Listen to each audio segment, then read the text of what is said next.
The village my mother lives in is a small village in the northeastern part of former Eastern Germany. So if you picture Germany, maybe you know it has two seas that it's bordering on. It's the Northern Sea, and then there is kind of a peninsula going up to Denmark, and then there's the Baltic Sea. I grew up on the side of the Baltic Sea. It is a region that has lived through many changes over the past 200 years.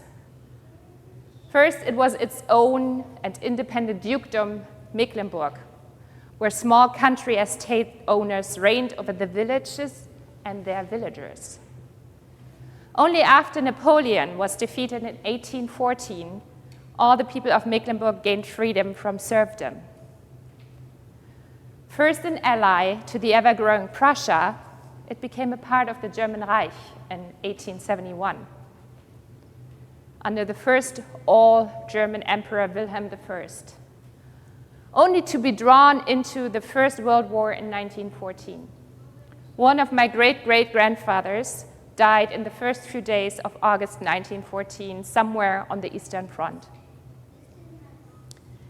And then, suddenly after the war, in 1819, it became a part of a German democratic state.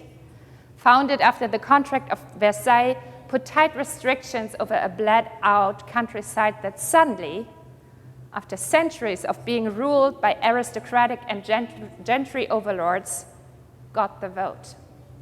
For the first time, for all men and for women. And they, the people, not all of them, but a lot, elected the Nazi party NSDAP, who in 1933 took over the German government in a legal fashion, until it wasn't legal anymore. The Nazi government under Adolf Hitler brought on another war in 1939, which ended in their surrender. The eastern parts of Germany were conquered by the Soviet army. And in the following years, their regime took over Eastern Germany to build a satellite state known as DDR, or GDR, German Democratic Republic, a socialist state by Soviet graces.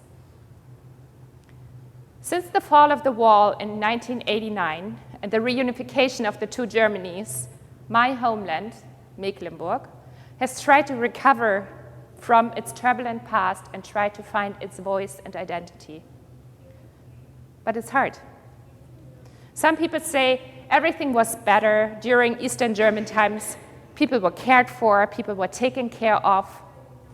No one was forgotten, and everyone counted.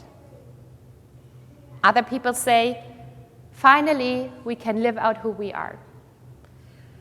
Churchgoers, gay or lesbian, conservative voters, environmentalists, system critics, pacifists. But this year, when I came back to visit, I was shocked by something all of them seem to have in common. A lostness, a lot of worries, and deep fractures within society. And my mother's village offered me a very painful image for these fractures. A couple of years ago, a gay couple from Berlin moved into the big, ancient, and ruinous manor house with their children. And across the street, in a former stable building of the same estate, lives a man who sympathizes with the extreme right. Last year, he was fined by the police because he showcased his Advent wreath adorned with swastikas. After he had to hide them from view, he hissed the Reichsflagge, the black, white, red flag of the German Kaiserreich that is used by the far right instead of the swastika Nazi flag that is illegal in Germany.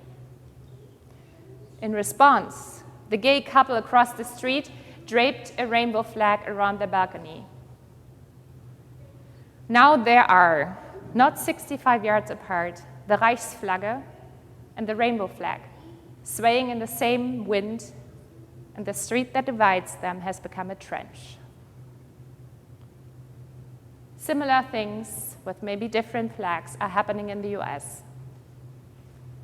What are we, as baptized, supposed to do? Are we supposed to do something? Can we do something? In our gospel reading today, Jesus' disciples offer him to burn the villages of the Samaritans because they didn't welcome him as Jewish villagers did. His face was set toward Jerusalem, and not the Gerizim, the holy mountain of the Samaritans. But Jesus rebukes his disciples and simply leaves the village.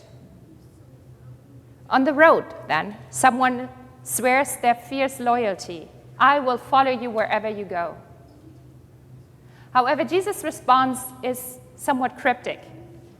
He does not say, great, get in line, or I've been waiting for you to join the movement. He says, foxes have holes and birds of the air have nests, but the Son of Man has nowhere to lay his head. As baptized, I honestly think we too are neither foxes nor birds. We are called to live an existence that is only grounded or nested in God. It is not a comfortable position to be in. If you are mean, you could say we're neither here nor there. But I disagree. If we ground ourselves in God, meaning in the principle of loving God and your neighbor as yourself, and if we are trusting that God is love, and the love is bigger than everything, tempting, everything distracting, destroying, comforting, surrounding us, then we have a position. Yes, it is one that is not easily backed and sold to others. One that must be practiced in the big and the small, because it is not done with casting a ballot or giving a donation. You are this follower of Jesus, from your toenails to the tip of your hair, 24/7.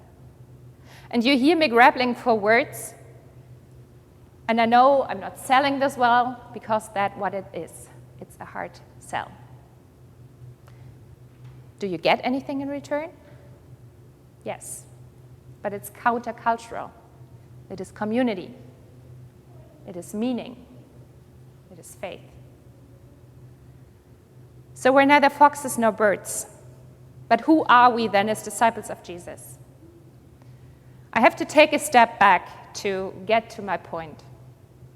Pastor Matt and I often speak about brokenness as a human condition. And I do like that image a lot because it doesn't point to the individual misbehavior as the root cause for the state of our world. And it doesn't suggest that people can be without sin. Rather, the word brokenness goes deeper and suggests that as humans, we are not whole as God is whole. We lack something. And this lack, the wholeness, causes us to hurt other people, to lie, to seek our own advantage, etc. And then there is another concept I like a lot. In German, brokenness is traditionally referred to as sin, Sünde. And Sünde, the word, comes from the old German word Sund, which is still used today, interestingly, in geology. It describes a water-filled trench between two bodies of land, a sound. We are here, and on the other side is God. And that just describes the state of the world. Sin, in this image, is the gap that separates us from God. This image doesn't put the guilt for the existence of sin on a particular person or a particular group of people, like Eve or women, as we didn't build that sound. It just described what we experience. There is a gap between God and us. Now, is there a good message in this concept? Can we get on the other side? Well, yes. Jesus stepped into that sound, the trench, the gap, and became, as God and human, the bridge between God and us. With his death and resurrection, the ultimate separation from God in death was overcome, and the bridge between these two land masses set up. And yes, we will cross that bridge when we get to it. Right now, however, the bridge, the intact connection between God and people is important. The bridge doesn't mean that we suddenly are God or like God. The differences between God and us are still real. The bridge simply means that with all the vast differences that exist between us and God, a connection is possible. God deemed and deems us worthy of his connection and of this connection. And the connection in the person and form of Jesus Christ is in essence love. Only love is capable of bridging the differences between humans and God. And only love can reason for that connection, the bridge. As baptized, the followers of Jesus, we live in the reality that the gap between God and us is bridged. That the Sund, the sound between us and God, doesn't matter anymore because there's a way across. That though we live on different land masses, there's real and stable connection between God and us, love. And that God deems us worthy of this connection, of God's love. And because this is our reality, we are freed, strengthened, and called to build bridges. Living in a world that segregates itself into islands of differences, different flags or parties, or whatever you can think of, we experience that love is the only bridge that can connect.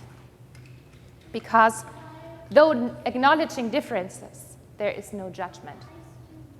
The differences, or what is socio-culturally perceived as differences, exist, but they are not our identity.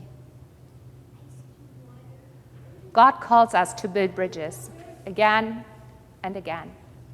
We are not foxes, not birds, but bridging people. How do we do that? By listening.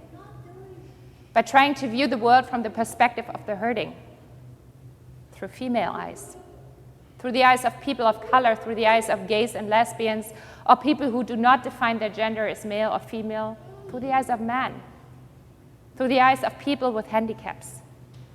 And yes, it would include seeing the world from the perspective of the man who hissed the Reichsflagge in my mother's village, because he too is hurting. I know it's not a compelling task, but you hear my urgency.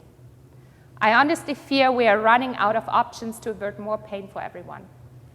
And the only tool I can think of is building bridges by sharing love. Take a look around you. Now, look at each other. Dare do it. Do you know each other? Talk to each other. Talk to your neighbors. Here at church, but also the ones living next to you, down the street. Let's talk to people. Let's ask them meaningful questions. Let's try to go deep and learn and connect. And maybe change your point of view a little, or theirs. And then let's do it again. Amen.